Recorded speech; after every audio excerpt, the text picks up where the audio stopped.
वो सीधे सीधे हमारे कानों के रास्ते हृदय में प्रवेश कर रहा है। आंखें बंद कर ऐसा ध्यान करें। बंधु, आज बहुत से ऐसे लोग मुझे मिलते हैं और मुझे प्रसन्नता होती है जिन्होंने श्री कृष्ण को अपना गुरु समझ रखा है। उन्हें मिलकर मुझे और तसल्ली होती है और ढाढ़स होता है। मैं पूछता हूं कि कृष्ण को आप क्या समझते हैं? कहते हैं कि हम कृष्ण को ही गुरु समझते हैं। कैसे कृष्ण द्वारा दिए ज्ञान को महसूस करते हो? तो कहते हैं कि श्रीमद् भगवत गीता ही उसका दिया हुआ ज्ञान है। एक एक श्लोक पढ़ते हैं तो लगता है कि हमें हमारा कृष्ण मार्गदर्शन कर रहा है। मेरे नौजवान प्यारे भाई बहन, मैं आपसे विनती करूं, हमारे लिए तो बड़ा सरल है। हमने देखा है उनको, उनका स्पर्श किया है, उनको सुना है, महसूस किया है, संग किया है। उनका दिव्य स्वरूप, निर्मल स्वरूप, उनका वो सुंदर मान और मोह से बहुत परे, द्वंद्वों से रहित, संग को जीते हुए जित संग दोष, जिनको संग का प्रभाव नहीं होता, ऐसे दिव्य पुरुष, ऐसे विराट पुरुष। चंदन विष व्यापत नहीं लिपटत रहत भुजंग। चंदन का पेड़ विष नहीं हो जाता, उसके साथ बड़े बड़े भुजंग लिपटे रहते हैं। बंधुओं, कामदेव ने यत्न किया श्री कृष्ण को बार बार बाण मार रहा है कि ये कामासक्त हो जाए, डोल जाए, डिग जाए।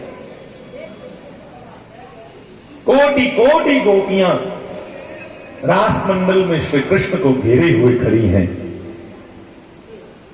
और कामदेव की ये चेष्टा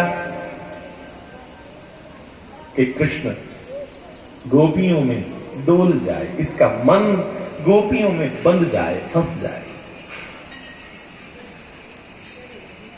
कामदेव के बहुत जतन करने के बाद भी कृष्ण जैसे थे वैसे ही विरक्त, असंग, सबसे विलग रहे।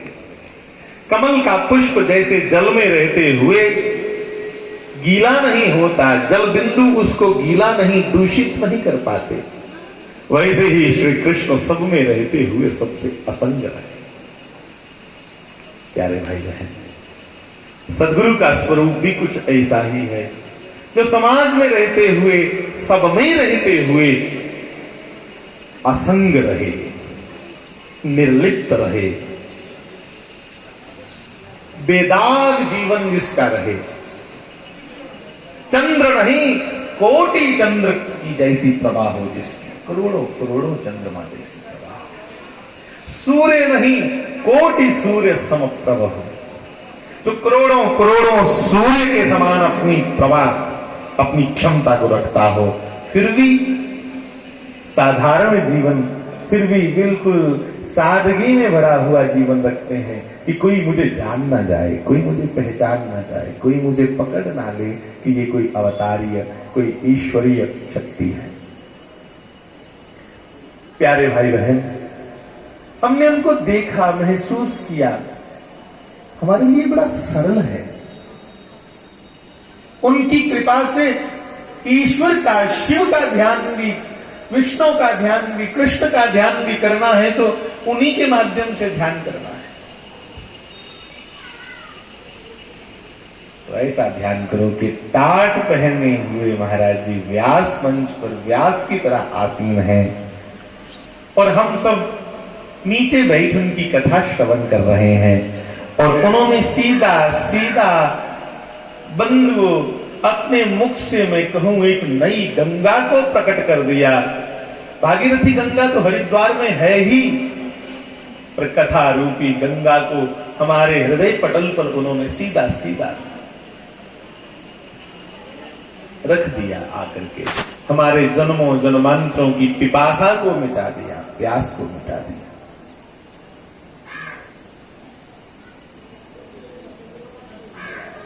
तृष्णा से हम त्रसत थे, त्रसत। डोगरी का शब्द है त्रे लगी हुई, प्यास को त्रे डोगरी में कहते हैं। प्यारे नौजवान भाई बहन, एक शब्द है तृष्णा। हमें तीनों ईषणाओं से मुक्त करने वाला जो सद्गुरु है, तृष्णा का मतलब है पुत्रेष्णा, वित्तेष्णा और लोकेष्णा। जिसी त्रै किस्म की बड़ी त्रे लगी हुई है कि मेरे घर पुत्र पौत्र हो, जिले होन तो फिर उगे कुड़ते बाद चुकी जाती फिर त्रे। दूसरी ईष्णा है वित्तेष्णा। मेरे घर में बहुत धन धान्य हो, संपत्ति हो, बड़ी जमीन, बड़ा बंगला, बड़ी गाड़ी, सब कुछ बड़ा बड़ा हो, इसे वित्तेष्णा कहते हैं। और तीसरी ईष्णा है लोकेष्णा। ये लोक में मेरा जय जयकार हो, मैं जहां जाऊं समृद्धि मेरे साथ साथ चले, सब लोग मुझे महाराज महाराज महाराज करके नतमस्तक हो, यह है लोकेष्णा। सद्गुरु ऐसा बंधुओं चमत्कार कर देता है कि व्यक्ति तीनों ईष्णाओं से, तृष्णा से मुक्त होकर आत्माराम बन करके अपने आप में ही मस्त होकर के उसका स्मरण करके आनंद प्राप्त करता है। तब उसे कुछ पाने की इच्छा नहीं और कुछ खोने का गम नहीं रह जाता। ये सद्गुरु का असली प्रसाद है। ना ही ऊंच नीच का भेद हो, ना ही हर्ष हो, ना विषाद हो।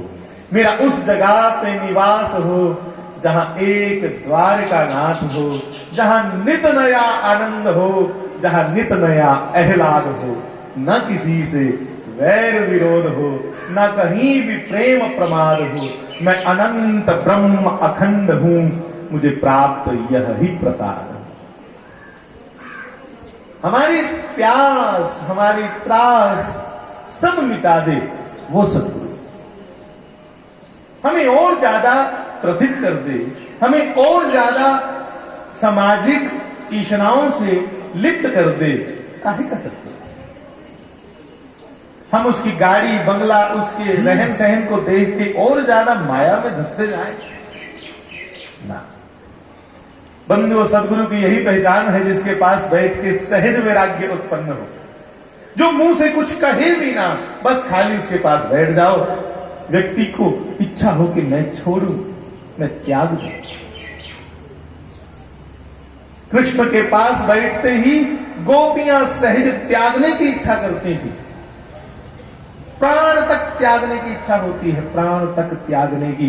ये प्रियतम का, ये सद्गुरु का लक्षण है, जिसके पास बैठने के बाद त्याग की ही भावना आए। मैं त्यागूं, त्यागूं। संगात संजायते कामः। जैसा अगले का गुण होगा वैसे ही तुम उसके पास बैठ के हो जाओ। श्री महाराज जी का गुण त्याग है। प्रेमा मूर्ति है, उनके पास बैठ के सहज वैराग्य, सहज त्याग भीतर से फूट, यही उनका दिव्य प्रसाद है। प्यारे भाई बहन, आइए उनके श्रीमुख से व्यास मंच पर नील धारा के तट पर उन्होंने कहा था कि बंधुओं, जिहड़े ये सोची आए ना कि असें गुरु मंत्र लेना है, वो मेरे द्वारा अज इस नील धारा के तट पर जो आखिया जाग उहे तुंदा गुरु मंत्र है। और जिहड़े नहीं आई सके नील धारा, उन्हीं की तुस अगे सुनाई हुई कि शास्त्री ने इन्हें आख्या। मेरे प्यारे नौजवान साथियों,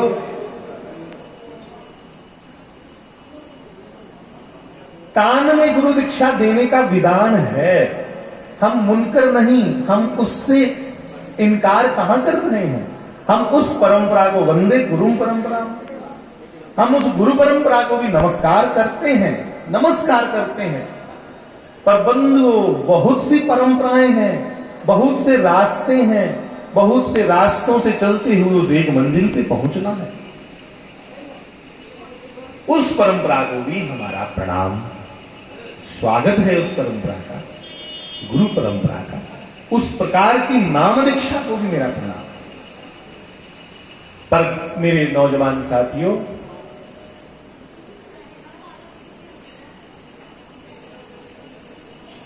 चार 400 साल पहले एक पंथ बना, उसमें दशम गुरु गुरु गोविंद सिंह जी ने सीधा सीधा कह दिया कि अब मैं एक एक सिख का निर्माण कैसे करूं, एक एक कल्ले कल्ले की गुरु दक्षिणा दिया। इसलिए उन्होंने कह दिया कि सब सिखन को हुक्म है गुरु मान्यो ग्रंथ, और सभी उनके सिख, उनके शिष्य, पंजाबी च शिष्य भी है सिखा है।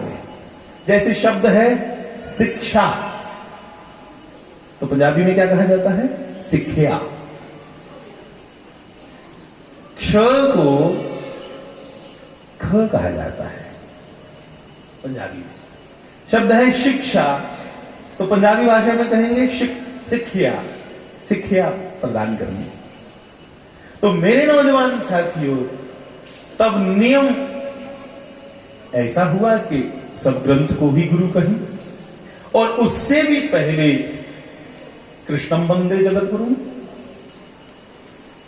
वसुदेव सुतम देवम कंस चाणूरमर्दनम देवकी परमानंदम कृष्णम वंदे जगत गुरु।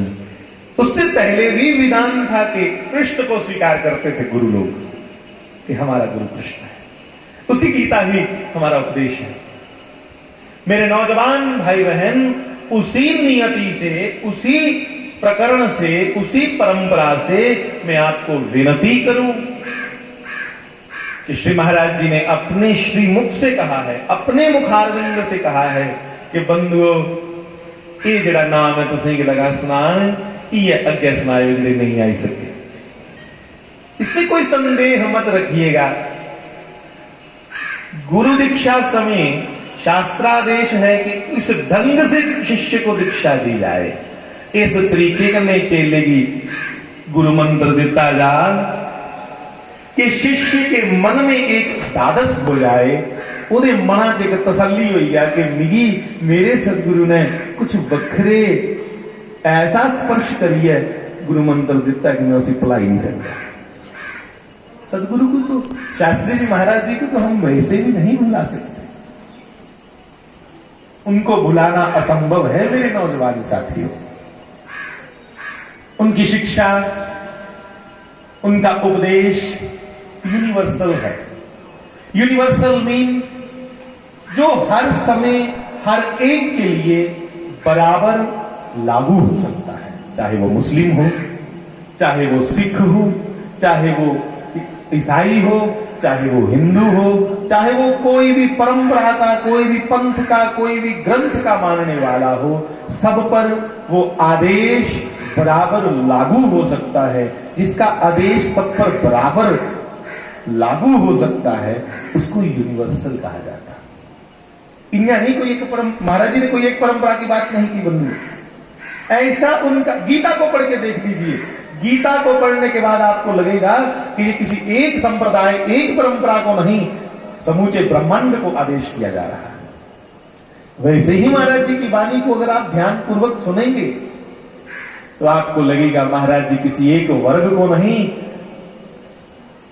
हर उस व्यक्ति को जो इंसानियत को मानने वाला है उसको महाराज श्री कह रहे हैं।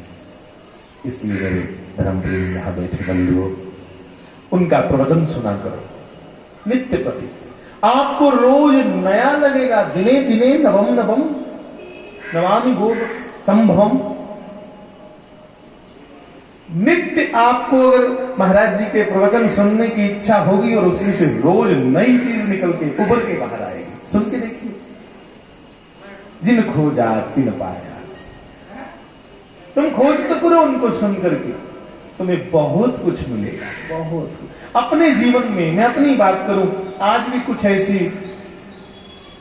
संशय, कुछ ऐसे प्रश्न, कुछ ऐसी दुविधाएं जब मन में आती हैं तो महाराज जी का खाली प्रवचन लगाएं तो ऐसे उसी में से एक नई बात बाहर आ जाती है। पहले भी कई बार सुना होता है, पहले नहीं पकड़ी।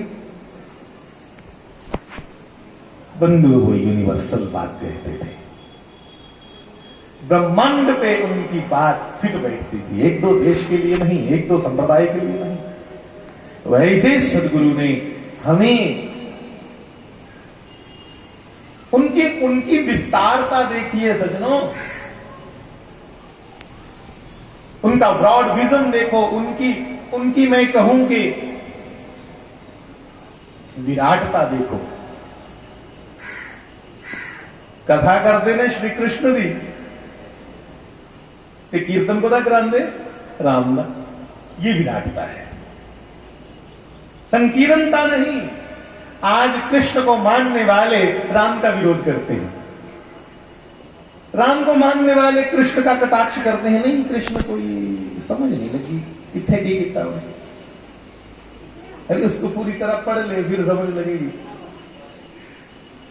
मेरे नौजवान साथियों, धन्य है महाराज जी, उन्होंने शिव कृष्ण राम एकम सद्विप्रा बहुधा वदन्ति, हमें सिद्ध कर दिया कि एक ही तत्व को भिन्न भिन्न रूपों से, भिन्न भिन्न अंदाज से कहा गया है।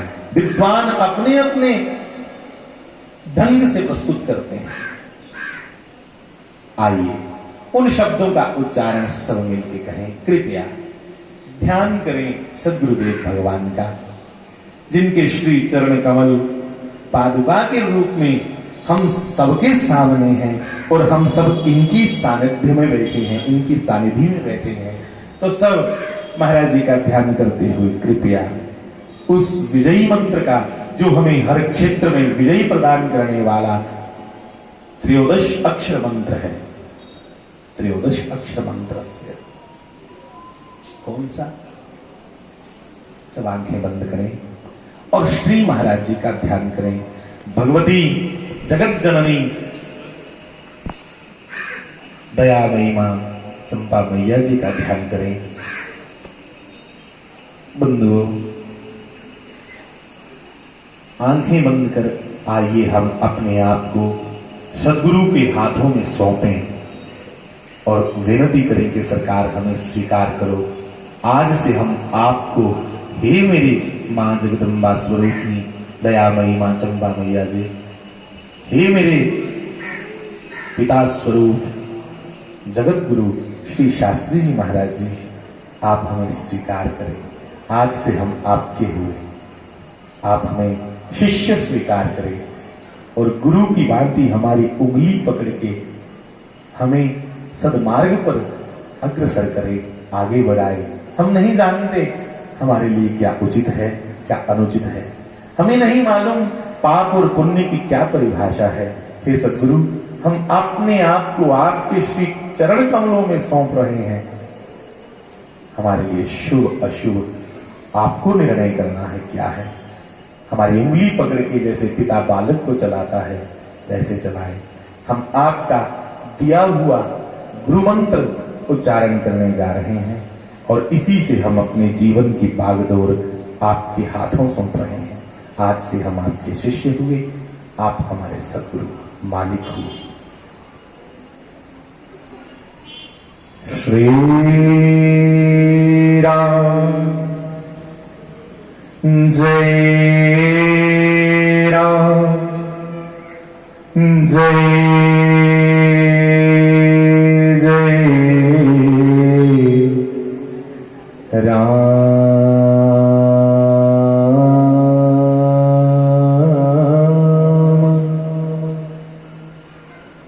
ओम श्री राम जय राम जय जय राम।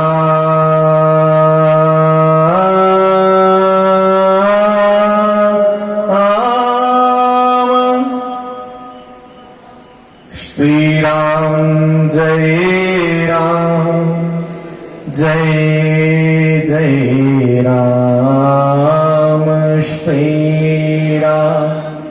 1-2 मिनट के लिए सभी आंखें बंद करके यही महसूस करें कि नीलधारा हरिद्वार महाराज जी के चरणों में हम बैठे हैं और वो व्यास मंच पर बैठ के हम सबको गुरु मंत्र देते हुए कह रहे हैं और पुनः हम पीछे पीछे उच्चारण कर रहे हैं। श्री राम जय राम जय जय राम श्री राम। सभी गाओ एक स्वर में मेरे भाई बहन। ओम श्री राम जय जय राम।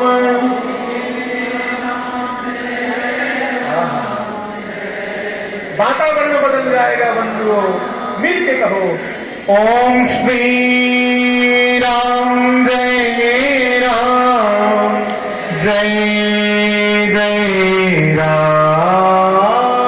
श्री राम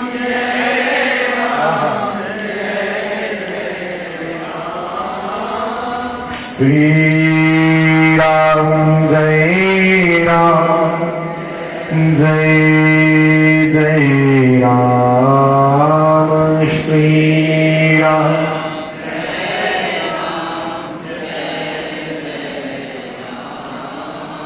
श्री राम जय राम श्री राम। यही अमृत है भैया, मिल के पियो। श्री राम जय राम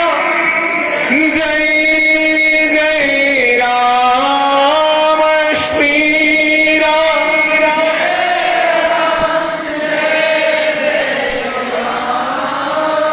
श्री राम जय राम।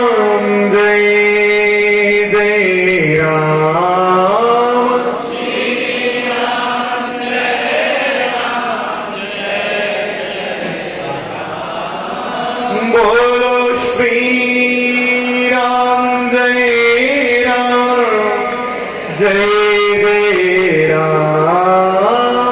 श्री राम। मिल के कहिए